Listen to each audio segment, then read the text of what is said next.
shirkadda dhismayaasha casriga Ifcom Construction Company waxay ku leedahay maanta ku soo dhawow dhismayaashan ka hirgelinay magaalada Hargeysa. Dhismahan aad arkaysaan waa dhismaha loo yaqaano G+1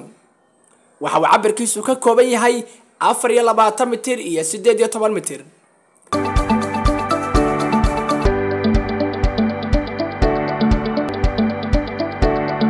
kaalay oo soo soco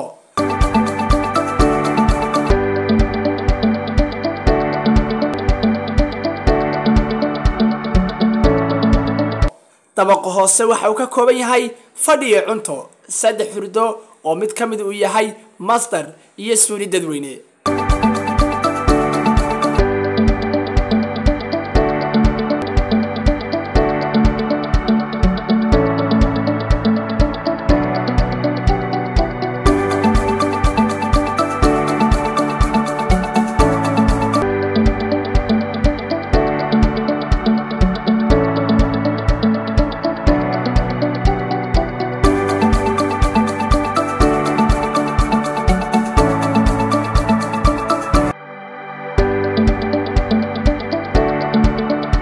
طبق labaad waxa uu ka kooban yahay afar hurdo oo mid kamid isna uu leeyahay master iyo suuli dadweyne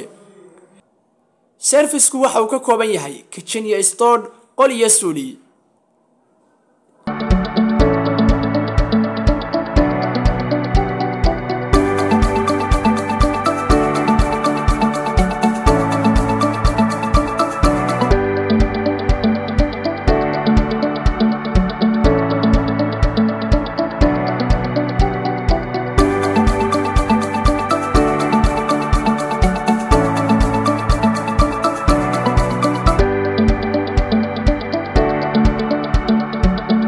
waxa intaas ku dheer inuu gurigu leeyahay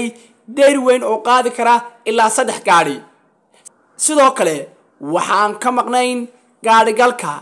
geerash xidhma oo la furo kaasi oo lagu xafido baabuurta khaaska Ifcom Construction Company waxay ku leedahay kaale macmiil aanu kaaga rumayna riyadaade wixii faahfaahin intaas dheer kala xidhiidh nambarada shaashada ku yaala